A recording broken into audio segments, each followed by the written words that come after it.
Alors, ce que je vais essayer de faire aujourd'hui, c'est par rapport aux deux exposés précédents, un peu vous montrer quels sont les éléments qui suggèrent que peut-être une modification nutritionnelle pourrait être bénéfique pour les enfants qui vont développer plus tard une paralysie cérébrale. Et je vais me focaliser sur le prématuré, parce que comme on l'a montré ce matin, c'est quand même la prématurité est un grand pourvoyeur de paralysie cérébrale. Alors, tout d'abord, si on va essayer de voir s'il y a un impact potentiel des oméga 3 sur la paralysie cérébrale, il faut se reposer un peu la question, quels sont les mécanismes majeurs qui sous-tendent ce dysfonctionnement cérébral. Et je vais juste montrer quelques points majeurs qui ont déjà été en partie évoqués plus tôt dans la matinée, mais j'essaie de les remettre dans le contexte justement de la supplémentation nutritionnelle. Alors, une des cibles cellulaires majeures chez le prématuré sont en fait les cellules qui vont produire la myéline, c'est-à-dire ce manchon isolant qui entoure les axones, qui permet à l'influx nerveux de se propager à une vitesse beaucoup plus grande que s'il n'y a pas de myéline. Et en fait, ces cellules qui produisent la myéline sont ce qu'on appelle les oligodendrocytes. Vous voyez ici, elles entourent vraiment l'axone, avec la myéline ici. Vous voyez ici, en immunofluorescence, vous voyez ici les colorations qui montrent la myéline.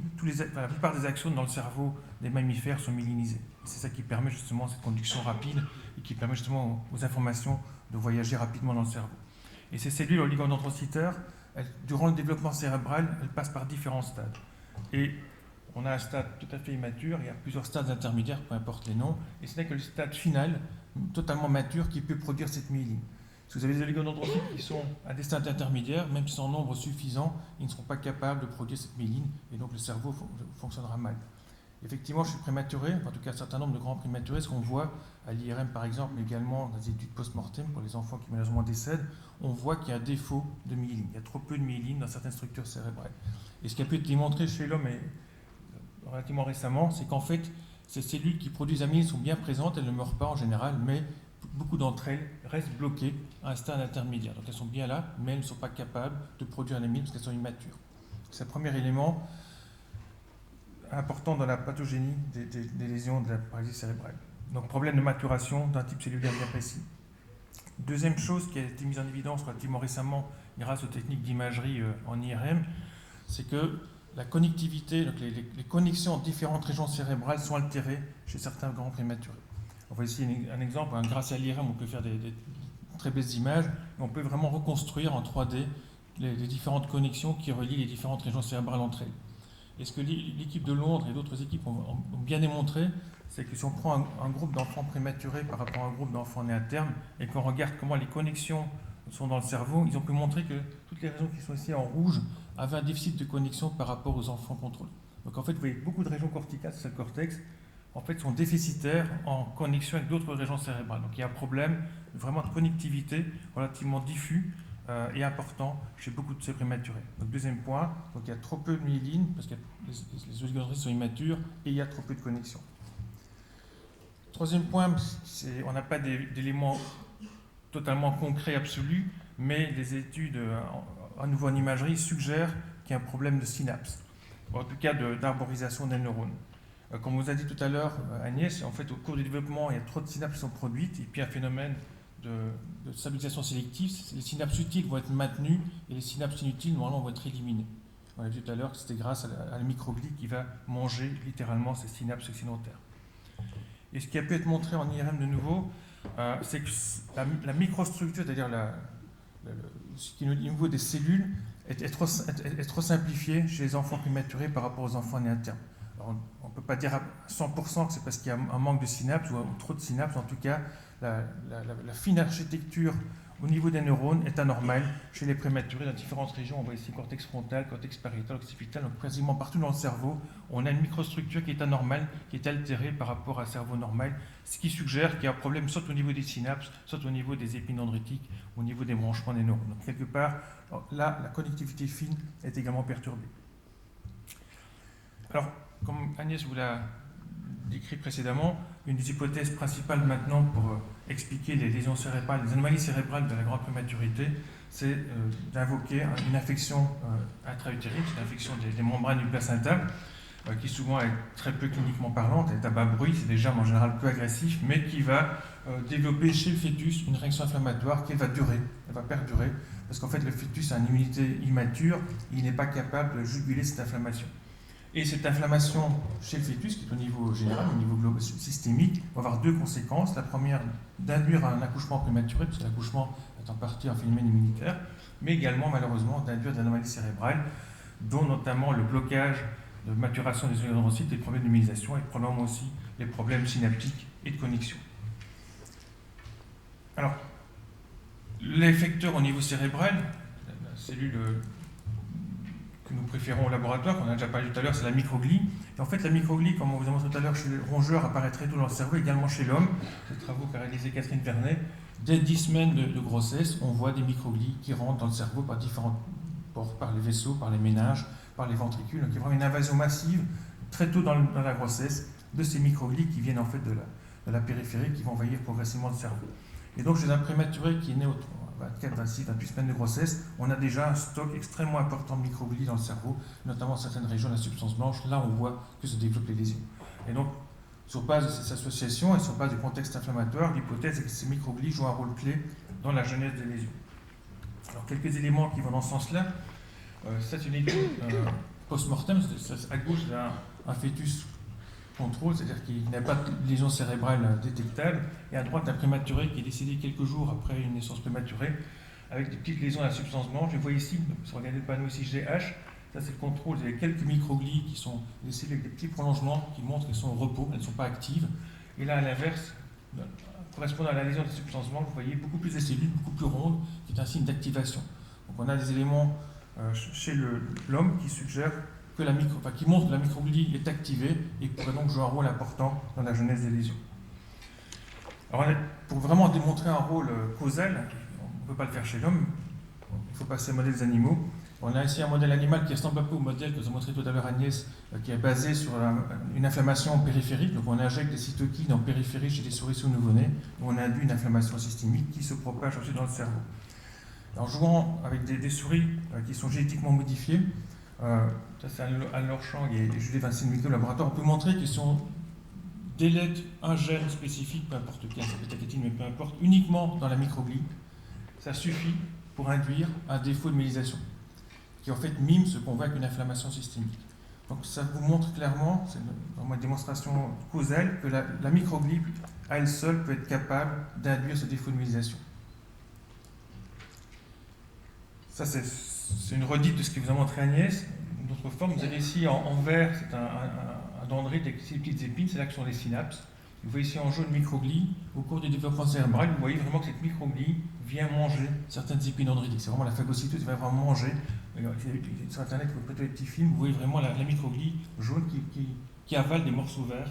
C'est vraiment les épines dendritiques qui disparaissent. Donc c'est vraiment un phénomène physiologique. Et effectivement, on peut imaginer que si la microglie est activée par l'inflammation, elle va soit, comme vous l'avez montré, suggérer Agnès, ne plus faire son travail d'élimination des synapses inutiles, ou au contraire, dans certaines situations, pourrait manger trop de synapses, et donc on aboutirait à un défaut synaptique. Dans les deux cas, de toute façon, on aboutirait à un fonctionnement cérébral anormal. Et puis ce qui est en train d'émerger aussi depuis quelques années, c'est qu'en fait les microglies, elles ont différents, un peu comme Dr Jekyll et Mr Hyde, différentes faces, différents phénotypes. Il y a ce qu'on appelle l'activation classique, c'est quand elles rencontrent directement dans la nature une bactérie par exemple, ou un virus, elles vont essayer de défendre l'organisme, elles vont produire des cytokines inflammatoires et qui vont essayer de tuer le microbe. Cette fonction, malheureusement, lorsqu'il n'y a pas d'agression bactérienne, pas d'agression virale, comme chez le prématuré, va déboucher sur une inflammation inutile et excessive qui va avoir des conséquences délétères. Donc ça, c'est ce qu'on veut effectivement essayer de combattre chez le prématuré, c'est d'essayer de bloquer ces phénotypes d'activation inflammatoire. Mais on sait maintenant aussi que la microglie pas toujours le mauvais, peut aussi avoir des rôles positifs, ce qu'on appelle l'activation alternative, donc c'est une autre forme, qui a en fait un rôle positif pour la cicatrisation, pour la plasticité et la réparation. Donc on est passé en quelques années d'un concept où on voulait bloquer complètement l'activation microgliale, maintenant plutôt vouloir la moduler, c'est-à-dire qu'on va essayer de limiter l'aspect inflammatoire, mais au contraire de favoriser l'aspect réparateur. Il y a des travaux chez l'animal, dans les modèles de pathologie adulte, qui montrent que si on bloque toute l'activation microgliale, en fait on a un effet délétère in fine. Au début on gagne quelque chose, mais au moment de la réparation elle se fait moins bien, parce qu'on a également bloqué cette face alternative, et donc maintenant il faut vraiment essayer de moduler plutôt que de bloquer totalement l'activation. Alors, est-ce qu'il y a des données chez l'homme qui suggèrent que, vous avez montré chez l'animal Agnès et Sophie, que la supplémentation d'oméga 3 peut avoir un effet bénéfique sur l'inflammation, mais est-ce qu'on a donné chez l'homme qui vont dans le même sens? Est-ce que ça paraît logique et justifié d'essayer de tester des stratégies nutritionnelles chez le prématuré? Alors ça, c'est une étude qui est faite à Londres par Michel Krishnan dans le laboratoire de David Edwards. Et en fait, ils ont pris une cohorte de prématurés, ils ont à peu près 500 prématurés, et ils ont corrélé l'ADN, c'est-à-dire les mutations au niveau de l'ADN chez ces enfants prématurés, par rapport à l'imagerie cérébrale qui est en bona fide un bon prédicteur du devenir neurologique. Et en fait, ce qu'ils ont pu montrer, c'est qu'en faisant une analyse de voies cellulaires, de voies métaboliques, qu'il y avait à peu près une vingtaine de réseaux de protéines qui étaient corrélés au devenir à l'imagerie, donc probablement également au devenir neurologique ultérieur. Et en fait, peu importe les noms, c'est un peu barbare comme acronyme, mais ce qui ressort, tout ce qui est en jaune, en fait, touche au métabolisme des lipides.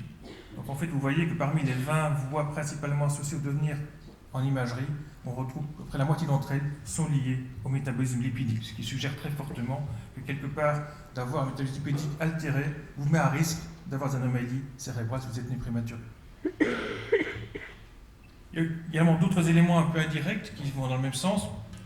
Des études qui montrent qu'en termes de devenir neurologique, c'est-à-dire en termes d'imagerie, et si on quantifie les deux substances blanches, il y a 3 études qui montrent que si les prématurés sont nourris au lait de mère ou au lait de substitution par rapport au lait de vache, ils ont moins de substances blanches. Et on sait que ces laits maternels ou de substitution ont plus de DHA, donc plus d'oméga 3, que le lait de vache. Donc c'est un élément indirect, mais en tout cas dans le bon sens, qui suggère que le prématuré est nourri avec plus de DHA, il aura moins de lésions cérébrales. Et puis, également, si les bébés sont nourris au lait maternel, lorsqu'on regarde le devenir à 2 ans, donc en termes d'imagerie, donc à distance, donc uniquement immédiat, là aussi on trouve une amélioration des imageries cérébrales et un meilleur développement psychomoteur par rapport au lait de vache. Donc une autre étude également. Et puis quelque chose qui est en cours, mais les premiers résultats vont dans le bon sens aussi, lorsqu'on supplémente les prématurés avec de l'huile de poisson, qui obtient aussi plus de DHA, en tout cas les premiers résultats suggèrent que le devenir psychomoteur est également amélioré. Donc un faisceau d'arguments, indirect en partie, mais qui suggère que la supplémentation oméga 3 pourrait être bénéfique pour ces prématurés. Alors est-ce qu'on peut de nouveau essayer de valider cela chez l'animal pour avoir plus de preuves directes, en tout cas d'impact direct? Donc on a pris un modèle, je vous montrais tout à l'heure, donc on injecte une cytokine inflammatoire en périphérie chez les souriceaux à la naissance pendant 5 jours, donc on produit une inflammation un peu chronique, et puis on a un peu regardé au niveau des microglies, on peut sortir les microglies du cerveau, regarder un peu comment ces cellules fonctionnent. C'est ce qu'on appelle des micro-arrays. Donc on regarde avec l'ensemble du transcriptome, la façon dont les gènes sont traduits, sont transcrits.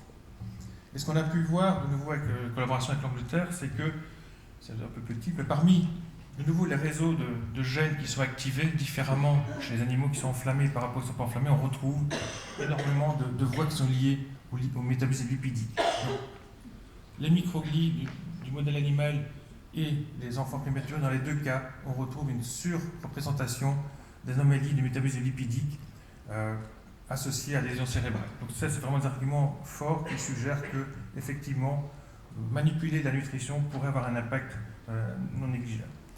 Alors tout cela, c'est un peu la période début, c'est-à-dire que dans les heures ou les jours qui suivent la naissance prématurée. Ça a été redit ce matin, et quand moi j'ai fait mes études de médecine, on m'a redit qu'en fait la paralysie cérébrale, c'est une maladie fixée, c'est-à-dire qu'il y a une lésion à un moment donné, ça évolue pendant quelques jours ou voire quelques semaines, puis ça y a une cicatrisation, et en fait plus rien ne se passe, sauf que la présentation clinique peut un peu évoluer parce que l'enfant se développe, mais en fait les lésions cérébrales sont figées.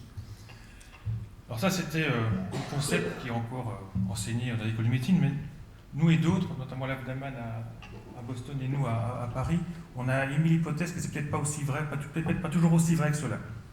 Et qu'en fait, il y a effectivement après une agression cérébrale, une phase aiguë qui dure quelques minutes à quelques heures, puis une phase subaiguë, une phase secondaire qui dure quelques jours, voire quelques semaines. Et en fait, nous, on a rajouté une 3e phase, la phase tertiaire, qui pourrait durer quelques mois, voire quelques années, voire peut-être beaucoup d'années.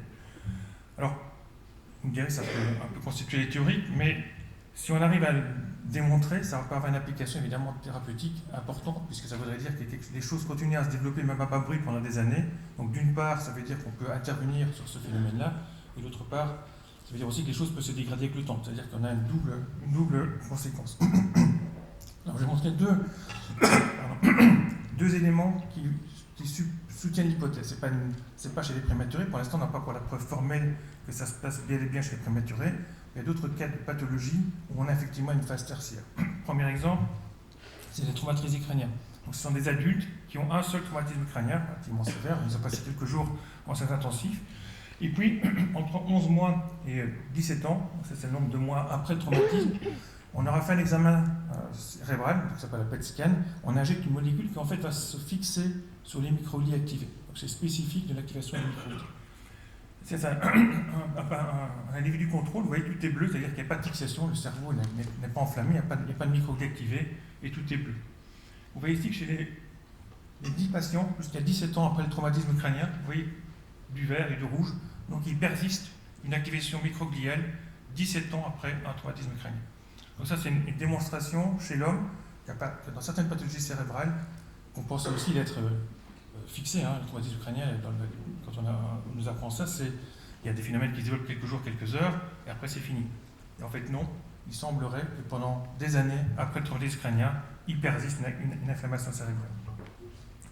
Autre exemple, là c'est chez des enfants avec paralysie cérébrale, mais sans périphérie, donc c'est dans le sang circulant, donc c'est pas forcément vrai dans le cerveau, mais en tout cas ça montre qu'en fait, si on prend des enfants qui ont en moyenne 12 ans, des enfants normaux nés à terme, et des enfants qui ont développé une paralysie cérébrale, vous voyez que le taux d'une cytokine inflammatoire circulante, le TNF-alpha, dans ce cas-ci, est 5 fois plus élevé, 12 ans après la naissance prématurée. Donc là, on voit qu'en périphérie, en tout cas, les prématurés gardent une inflammation anormale par rapport à des enfants tout à fait normaux.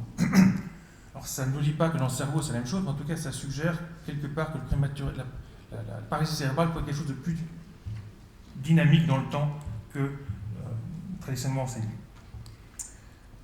Alors pour l'instant, je vous disais, on n'a pas encore la preuve dans le cerveau des prématurés que ça se passe comme chez les traumatisés crâniens. Moi, chez l'animal, on a des éléments qui nous suggèrent que peut-être c'est le cas. Donc ce qu'on a fait, c'est reprendre le même modèle que tout à l'heure. On produit l'inflammation en périphérie juste après la naissance, pendant 5 jours, puis on attend que l'animal devienne adulte, et en fait, on le restimule avec du LPS. Donc on reproduit une inflammation périphérique à distance. Et on regarde comment la microglies se comporte. Alors c'est un petit peu complexe, mais le message est simple. Donc en noir, c'est les animaux qui n'ont pas eu l'inflammation initiale, qui ont juste l'inflammation à l'âge adulte. Et en rouge, c'est ceux qui ont eu les 2 épisodes inflammatoires. Et ce qu'on voit, pour différents marqueurs qui permettent d'étudier l'activation des microglies, c'est que pour beaucoup de ces marqueurs-là, les rouges, c'est-à-dire ceux qui ont eu de l'inflammation après la naissance et qui sont restimulés après, répondent plus vite que les noirs. In fine, quand on regarde le profil global, c'est à peu près la même chose, mais elles répondent beaucoup plus vite. Donc quelque part, la microglie a gardé la mémoire de ce qu'ils avaient après la naissance. Donc, c'est une première démonstration qu'effectivement, même si elle est peut-être plus activée à distance, mais elle a une mémoire différente et s'active beaucoup plus vite, c'est un deuxième challenge. Et on sait que les enfants, quels qu'ils soient, mais en particulier les enfants avec paralysie cérébrale, vont, durant leur enfance et plus tard, développer pas mal d'infections virales, etc. Donc, si ceci est vrai chez l'homme, à chaque fois qu'il va y avoir une infection virale ou bactérienne, la microglie dans le cerveau va répondre plus vite et plus fort que s'il n'y a pas eu d'inflammation initialement. Alors évidemment, ça ouvre une porte, on a une fenêtre de temps pour essayer justement d'effacer cette mémoire des microglies. Au laboratoire, on teste pour l'instant différentes stratégies thérapeutiques, y compris la supplémentation d'oméga 3, pour voir justement si on peut effacer cette mémoire des microglies. Donc en conclusion, on a maintenant tout un faisceau d'arguments qui suggèrent fortement un rôle des microglies dans les lésions cérébrales du prématuré et donc dans la genèse de la paralysie cérébrale. Les éléments, tant chez l'animal que chez l'homme, suggèrent que le métabolisme lipidique joue un rôle clé dans l'activation des microglies et que donc cibler ce métabolisme lipidique en modulant le ratio oméga 3 oméga 6 pourrait être neuroprotecteur en diminuant cette activation microgliale. Alors évidemment, probablement, avant de passer à l'étape d'essai clinique, il faut probablement encore mieux définir les cibles, quelles sont vraiment les cibles métaboliques qui sont importantes. Est-ce que c'est vraiment les oméga 3 parmi les dérivés lipidiques qui sont les meilleurs outils, ou peut-être faut-il combiner avec d'autres dérivés lipidiques. Et puis aussi, quelle est la fenêtre de tir? Est-ce que c'est uniquement en période néonatale, périnatale, ou au contraire, peut-on étendre à distance si on pense qu'effectivement cette phase tertiaire existe bel et bien chez les anciens prématurés? Donc juste pour finir, je voudrais évidemment remercier les gens de l'équipe qui ont produit ces données, donc Bobby Fleiss, Anne-Laure Chang et Julie Vincent-Miquel avec l'aide de l'Institution Demand, et puis tous les sponsors qui l'ont soutenu, notamment la Fondation Motrice depuis de nombreuses années. Merci beaucoup.